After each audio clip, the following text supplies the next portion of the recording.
Now, on 105.9 FM and streaming worldwide on the WMAL app, O'Connor and Company.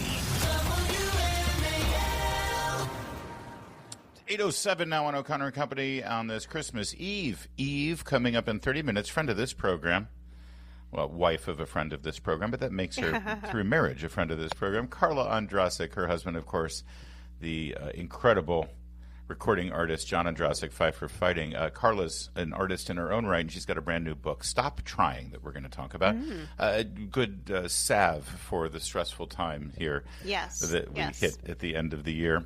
It's Larry O'Connor with Patrice Onwuka. Good morning, Patrice, and Merry Christmas Eve. Good morning, Larry. Good morning, everybody.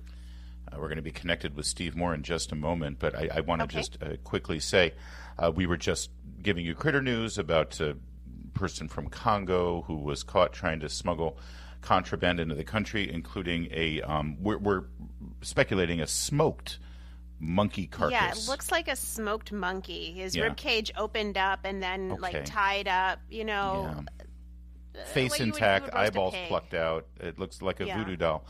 I made a little light of it, understandably. I joke about things that make me uncomfortable.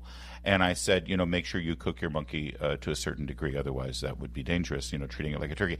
Tryptophan situation. I just want to say, we did a little research. People do eat monkey. However, there's no safe way to eat a monkey. You may enjoy the flavor, but just so you know, carrying with that monkey is a very high risk of either Ebola or HIV. So pick your poison. Oh, my gosh. Literally pick your poison. If you're eating monkey, it's a crapshoot. I'm just saying. Well, that's interesting. I didn't know you could contract. I mean, the Ebola I might understand, but the HIV from consuming meat? I mean, it's not the best way to contract it, but, Steve Moore is an economist. Is there a good way, really? That's where I'm going to leave it hanging, so to speak. Co-founder and chairman of Unleash Prosperity and this program's favorite economist. Steve, thanks for joining us, sir. Merry Christmas, guys. By the way, I cannot wait for that big Christmas feast. And I like mint jelly with my monkey. Noted. Thank you.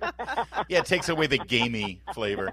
And the Ebola. Steve, there's several things that we want to get to here with you, but I got to say... I got to say, you guys, you two are the hardest working people in Hollywood. Everybody else is taking today off, but not Larry and Patrice. You guys are awesome. We owe it to our listeners, Steve. Of course, people don't know because it's radio. I'm literally sitting in a hot tub right now while we do the show. So. But it's fine. I want to get that vision out of my head. Okay. Julia, could you bring me another pina colada? Thank you very much. All right. Now, Steve, to the work at hand. First of all, before we get into a lot of this stuff, I saw you on with Maria Bartiromo last week, the day the consumer price index numbers came out, and you were positively jubilant. Talk about defying the odds and defying the experts, including you, Steve. You knew it wasn't going to be as bad as what some people were saying, but that cost of living number was astounding considering all of the pressure on this economy with tariffs and employment situations and things like that. I mean, that's a pretty good sign that what Trump and Bessent are doing is working. Yeah, look, I'm filled with really, really good news on this day before Christmas Eve. I mean, this economy is, by the way, it's been a great economy. I don't quite understand. I have to say I'm flummoxed by the fact that, so many Americans are dour about the economy when almost every single indicator shows improvement, in some cases vast improvement. Real median family income is up by $1,200. You've got, a secure border. We have inflation, as you just said, Larry, that is now down to, it's headed to 2%, which is the Fed target. And so and there are 7.5 million open jobs in this country. So it is a strong economy, and I think in 2026 we're going to see a boom. And you're right. When I was on Maria's show when they announced that inflation number, I don't know if you saw my jaw just drop. Oh yes, I did. It was a fun thing to watch. I couldn't believe how good that number was. And the problem for the Democrats is they're just running out of things to complain about. We have Trump says $8 trillion or something of foreign capital coming in. He never exaggerates. You know that he never exaggerates. But even if he's wrong by 90%, that's nearly a $1 trillion of new capital coming into the country to create factories and jobs and research facilities. So it is You know what the rest of the world needs? They need a Donald Trump. They do. Seriously. They do. And they need a smart economist like you, Steve. And for the folks who don't read the Unleash Prosperity daily newsletter, please sign up for it. It is a must-read at Independent Women. We love it. And by the way, would love for you just to talk about there, what's on the horizon next year that's really going to eat at affordability. I'm talking about the One Big Beautiful Bill, but also the Trump deregulatory agenda, which I also think is driving down prices. Yeah, how about by the way, Patrice, you buried the lead a little bit there. It's free. It costs you nothing. Get the Unleash Prosperity. Yes, it is free. Just go to unleashprosperity.com and you get it for free every morning. You'll be the smartest person in the room. I'm sorry, what was your question again? It was about, dereg and One Big Beautiful Bill next year. Dereg. So you want to talk about more great news. I mean, Larry, you're not going to believe this as you're sitting in your hot tub, but remember when Trump promised in 2016 that he would repeal, I think it was like 2 regulations for every new regulation? No, it was 3. Yes. Yeah, three for every one new regulation. 2 or 3. Yeah. You know what it is this year at the end of the first year? 100 deregulations for every new rule. 100 to 1. That's amazing. So that's hundreds and hundreds of billions of dollars of savings. And, the things that look, we need regulation, obviously, but we need to be smart and we need it to be targeted to the things that need to be regulated. But, what Trump is, remember the thing that we talked about all the time on your show, the electric vehicle mandate under Biden, everybody had to buy an electric car? That's gone. We got rid of that one. Remember the endangerment finding that everything you eat and every time you drive a car, you're putting the planet in danger. We got rid of the endangerment finding. We're getting rid of racial preferences so we can be a true colorblind society. I could go on and on with these very common sense things, but Patrice, you're so right to bring this up because we talk a lot about taxes and the deficit and all these things, but one of the biggest burdens on the economy has been these enormous regulations with hundreds and hundreds of billions of dollars of cost. So congratulations, Donald Trump. 100 to 1, Larry. 100 deregulation for every new regulation. Steve Moore is our guest. And Steve, talk about regulations. Nobody's a fan of the pharmaceutical companies these days, and for good reason, sadly, I think, the way they've conducted themselves in many respects, especially post-COVID. But at the same time, for Bernie Sanders now to be threatening to ban pharmaceutical ads from television, I don't quite understand the basis for that. And if you really want to do something about pharmaceutical prices, maybe you should do what the Trump administration has been doing, because he's been getting some tangible results. I saw that you wrote at Daily Wire about these pharma ads. What is the case on behalf of those ads? Well, Bernie Sanders and others want to just abolish, ads for new drugs and vaccines, and I don't see the logic of that. I mean, these are life-saving. I do think we should keep ads off the air of things that are dangerous, but I think we should have a ban on cigarette ads. But we're talking about things that are to save lives, not cost lives, and why shouldn't the drug companies that spend billions and billions of dollars on these wonder drugs, why shouldn't they be able to advertise them? But there's another point here, Larry, that's really important, because this is such an important audience, that we need to speed up the approval process for new drugs. We have the capacity in the next 5 to 10 years to have cures for so many horrible, horrible diseases, whether it's diabetes, whether it's heart disease, whether it's MS or other, horrible, horrible crippling diseases. And a lot of these just sit on the shelf at the FDA, and they wait and wait and wait, sometimes 5, 10 years to approve them. And I'm one of these guys who believes my body, my choice. If there's a drug out there that can deal with something, some kind of crippling disease, why not, Larry, let people try them? Yeah. Mm-hmm. Of course, especially if they're terminal, especially if they have no other hope. Exactly. Or we can be like Canada and just, encourage them to commit suicide, which is just ghoulish and wrong. Absolutely, Steve. All right, we got to leave it there. Merry Christmas to you and your amazing Merry family. Christmas. And, okay, guys, Merry Christmas. It's going to be a prosperous New Year, I promise. It is, especially if we get the newsletter every single day from Committee to Unleash Prosperity, Committee to UnleashProsperity.com. And the newsletter, I'm told, is free. It's 8:15, WMAL traffic and weather every 10 minutes first on the 5s with Jamie Whitten in the Hadid Carpet Cleaning Traffic Center.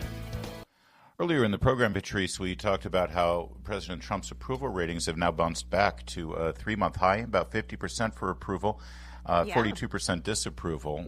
Those are strong numbers for the president after the first year of his second term. Certainly puts him on pace way above his predecessors at this time in their presidency. Although, to be fair, unlike his predecessors, he had a 4-year break between his first term and his second term. It almost feels like 2 first terms when you think about it. It does. And remember what happened during that break, the onslaught of lawfare and political warfare against him. And so he's really beat the odds. And the attack on American norms with a wide open border and lawlessness and out of control spending. So 50% for the president. But there's been a lot of conversation about young conservatives, young Republicans, especially in the tragic loss, the tragic assassination, the violent, brutal murder of Charlie Kirk. There's been a lot of discussion about which way young conservatives go from here. And, of course, Turning Point USA is not the only group out there. In fact, they're the new kids on the block. Young America's Foundation, led by Scott Walker now, has been building outreach and education and empowerment of young conservatives on campuses for decades now, and they continue to do their work. Turning Point USA does similar work, but quite different, and they have a different bit of a focus and do it in a different way. But both of those organizations are doing great work on motivating and empowering young conservatives.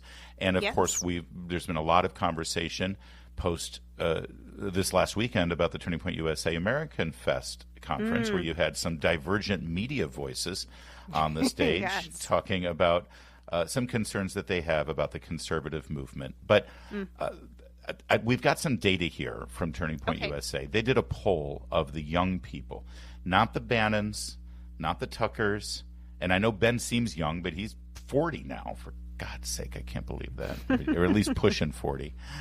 Not the people on the stage. The people in the crowd.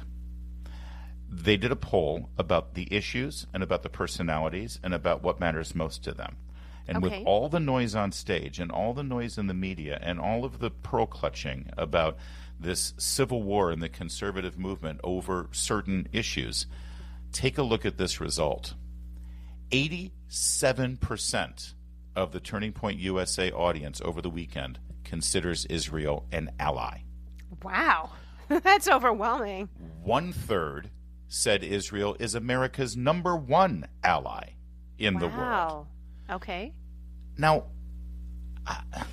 again, I don't use this platform to criticize other people who do the same thing that we do. Everybody does it differently. Everybody focuses on different things. But it does seem like some other podcasts have been focused inordinately over questions and challenges and, in some cases, outright lies about the state of Israel. Everybody should have the right in America to criticize the government of Israel and, in some cases, the policy of that nation that transcends from one government to another, obviously. But historically, Israel has been our ally. Israel has certainly been the most important ally in the most dangerous region of the planet, the Middle East. And it is heartening to see that 87% of the young people, despite all the noise and distractions and all of the things that you might think, they get it. They get it. And I feel like the kids are all right. Well, it tells me that they're rational and they also have critical thinking skills, and that they can support someone on other issues and listen to their rants on whatever issue they want, but conclude for themselves that, Israel is an important ally. Israel is a partner of the United States and should continue to be so. So to me, that speaks to the critical thinking skills of our young conservatives. And let's not even forget the influence of their radical pro-Islam, pro-Hamas college classmates who are shoving that propaganda down their throats all day long as well. And the fact that they're strong in their convictions says quite a lot. It is so important that you make that observation, Patrice, because it's young people, college-age kids, or people who have just left college, who saw in very real-world terms what the anti-Israel crowd really looks like and what they really stand for. And that was the pro-Hamas, post-October 7th, celebrating the terrorists kind of protests that occupied their campuses. And it's no wonder, if you're a clear-thinking conservative, that it's, everyone says, well, there's a lot of gray area. It's not black or white. I'm sorry. For people who have been on college campuses for the last few years, it's pretty black and white. It's very clear. Kudos to the parents for how they've raised these kids. And, Yep. I think the other piece is the other part of the polling is where some of the different other members of the cabinet rank. And, in terms of who these young people feel as are leaders in the movement right now. Yeah, the most Marco popular Rubio, cabinet member, the most popular cabinet members right now. Would you have guessed this? I would not have guessed that number one was Marco Rubio, but he is. He is. He is Marco... at what's 78% strongly approve of him, and another 14% somewhat approve of him. His disapproval rate is like less than 4%. So right. In total, it's a pretty whopping, overwhelming support for Marco Rubio. And right behind him is War Secretary Pete Hegseth, who, of course, here in D.C., he's incredibly unpopular. But on the Turning Point USA audience, they love him. Those are also two fierce defenders of Israel. In fact, Pete Hegseth literally has the Jerusalem cross tattooed on his body. So I think that puts things in perspective. By the way, they also did a straw poll for the 2028 presidential election. And no surprise here, J.D. Vance won that going away. There you go. But again, I just want to say, don't worry about it. Don't believe the hype. The kids are all right. It's 8:24. Just stop trying. No, seriously. We'll tell you what we mean. Stay with us. It's O'Connor and Company at 8:30. 8:36 here on this Christmas Eve. It's Larry O'Connor alongside Patrice Onwuka on O'Connor and Company. And Merry Christmas to you, Patrice. Merry Christmas Eve to you too. And make no mistake, we'll be back here tomorrow on Christmas Eve as well. Will. Much to do. Joining us now is Carla Ondrasik. Now, for 20 years plus, she worked in the music business, worked with luminaries like Barbra Streisand, Johnny Mathis, Mariah Carey, NSYNC, Earth, Wind, and Fire. Thank you very much. Then she met this guy, John Ondrasik, Five for Fighting. She discovered him. She signed him. She developed him. Then the casting couch thing kicked in, and here we are, Carla. Here we are, 28 years later. 28 wonderful years later, and I've seen these two in action with their daughter, and they are an amazing couple, an amazing family, one of your two great children. And now you've got a book, Stop Trying, The Life-Transforming Power of Trying Less and Doing More. This sounds like Yoda talking to me here, Carla, but not far off, right? Well, yeah, you're right on. Yoda, by the way, is the first and the only person so far that has really talked about this word try. Do or do not, there is no try. No one's really stopped to say why. So that's what you explore here, and this is a very stressful time for people, and there's you just sort of try to get through the holidays, and people feel unfulfilled. They feel angry because they didn't do everything that they wanted to do, and they've got a to-do list, and oftentimes they don't get to do the things that they wanted to do. What's the secret here? Is it really just that simple? Stop trying and just do it. You know what? Our words matter so much, and I put so much focus on the word try because it tricks us. It fools us into thinking that we're doing. When you say, yes, I'm going to try to get home on time, I'm going to try to lose the weight, I'm going to try to spend more time with my family, you're half-hearting that effort. You think you're doing it, but really, when you try, it's this little safety net that you have in the back of your brain that you're not even aware of. It means I can use excuses. Well, I tried, but they were so difficult, right? That's blame. I tried, but gosh, I was so exhausted, and I just couldn't get my act together, and I wasn't my full self. There's an excuse. And by the way, there's no accountability when you try. So if you say, I'm going to try to do all these things, there's no consequence if you don't do it.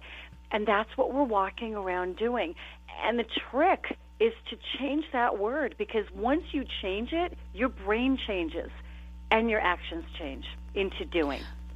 Well, I love the can do, must do, perspective here. I'm reading through some of the description here. I think a lot of people, Carla, deal with anxiety or, procrastination, fear of failing. What is really holding us back from making the commitment to doing and just saying, I'll try and get to it if I can? Well, I think becoming aware of the word. Like I said, we kind of fool ourselves when we say, I'm going to try to get to it. We think we're going to get to it. So number one is be aware. Why am I trying? Oh, I'm trying here. I'm not doing it. And, of course, fear of failure, fear of success, wanting to have access to excuses and blame, procrastination. A really big one is we're taught to try. Try harder, try again, try your best by our parents. So we're taught that that word is brave and it's a step forward, but it is not. We need to unlearn that. And another big one I'm going to throw in here is it's very hard for us to say no. So we say, yes, I'll try to come to your party, right? Yeah. I'll try to make it. Right. I'll try. But Thank you. No is so amazing. Yeah. It lets you off the hook and them. Like honesty, they're going to respect you more when you say, thank you for that invite. It's like, I have so much to do before Christmas or Hanukkah or whatever we're celebrating, and I'm not going to make it. Now they get to go have a great evening, and you do too, you know? Carla, thank you for that. Carla Ondrasik is the author of the book Stop Trying. We're talking about it, and it sounds to me like a lot of the power behind this approach, Carla, when you say don't try, just do, it's coming to terms with the things that you're not going to do. Instead of making that to-do list of all of these things that you know you're not going to get to. It sounds like the power is figuring out what not to do and focusing on the things you are going to do. Okay. Saying no is so much stronger than saying I'll try and failing, because when you say I'll try and you don't do it, that's where the collateral damage comes in. That's where regret, negative self-talk, oh God, I'm such a loser, I'm so weak, I said I would try but I didn't do it. When you say no, it's empowering, it's bold, it's strong, it's something you can really admire in someone, and it commands respect. Well, yes, decide what to say no to. This is a good business and government philosophy and military philosophy, too, because when you can hone in and focus on what your real mission is and what you're supposed to be doing and put all your energy toward that and trying to be everything to everyone, then that's where the power of success comes in. We're speaking with Carla Ondrasik. Carla, I'm also hearing echoes of kind of a Stephen Covey kind of thing. You know, back in the 90s, I think it was, 7 Habits of Highly Successful People. Habit forming is super important. Do you address that in your book? I do. At the end of every chapter, you know, the book talks about what does it mean to try, why do we do it, how does it hurt us, and how do you move on in your life without trying. And at the end of every chapter are exercises. So, it's a muscle.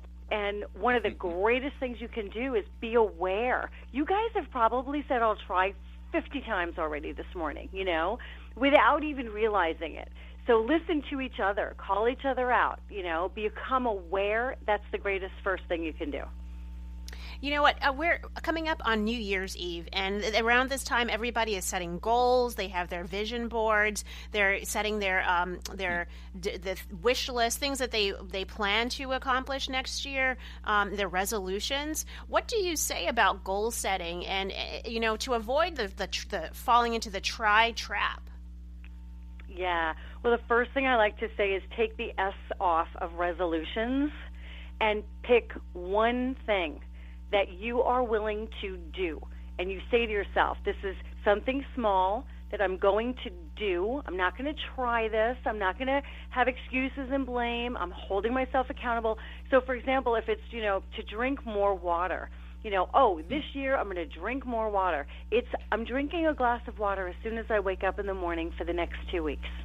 And do that. Yeah. Like, do that. Good. And what happens, we think that motivation, you know, we have to wait for motivation to begin to do something.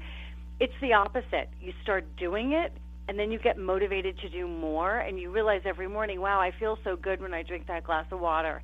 So after you do that one little resolution, for 2 weeks I'm going to have a glass of water when I wake up, you're going to be really excited to do the next thing and the next thing. That's a really big one. Take the S off, pick one thing that you're going to commit to. Carla Ondrasik, author of the new book, Stop Trying. It's such a powerful message. We could go on and on, but we can't. I mean, and I don't want to say I'm going to try. I'm going to say no more, Carla. We have commercials. No. But I want everyone, if there's that last person on the list and you're like, oh, what do I get them? What do I get them? This is a gift, a real gift that will make a difference in someone's life. So get that book now and get it under the tree just in time. Carla, thanks for joining. Merry Christmas to you and your great family. Love your husband. Love it. I haven't met your son yet, but I do love your daughter very much.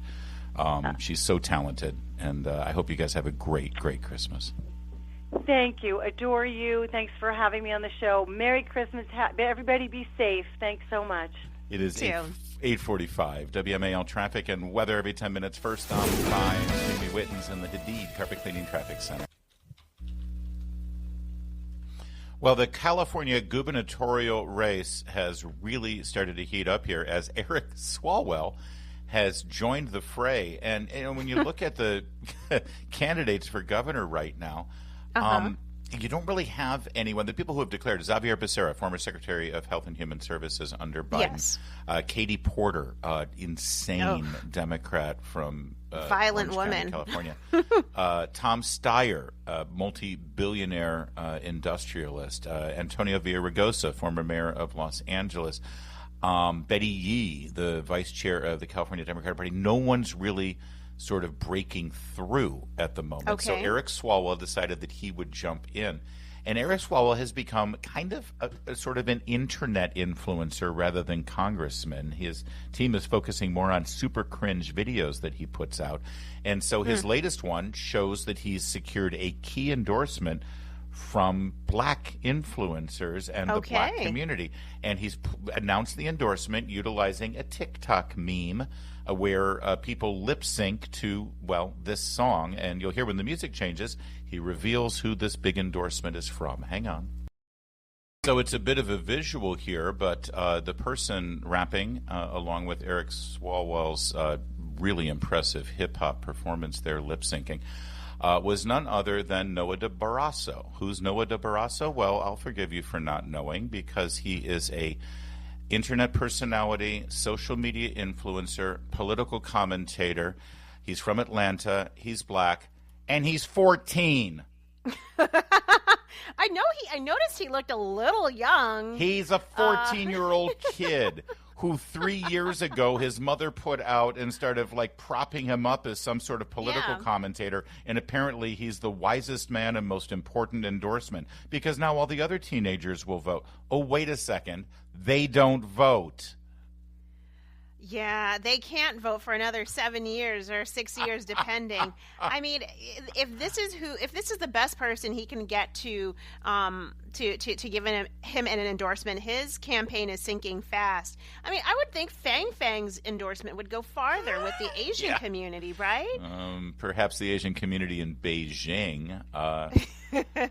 Remember, in California they have what's called the jungle primary, where you don't get one Republican and one Democrat. It's whoever finishes in the top two in the primary vote end up in the general election.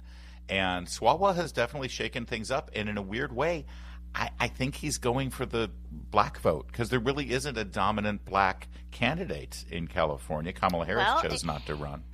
Hey, if at this point anybody can be anything, so if he wants to go after he the identifies as black, the black vote, as a black woman, he should absolutely do it. Yeah. The latest poll shows Chad Bianco, a Republican, with 13%, Eric Swalwell in second place all of a sudden with 12%, and Republican Steve Hilton with 12%. But there's a lot more. Undecided currently is winning at 31%. I can gather that. It's 8:53.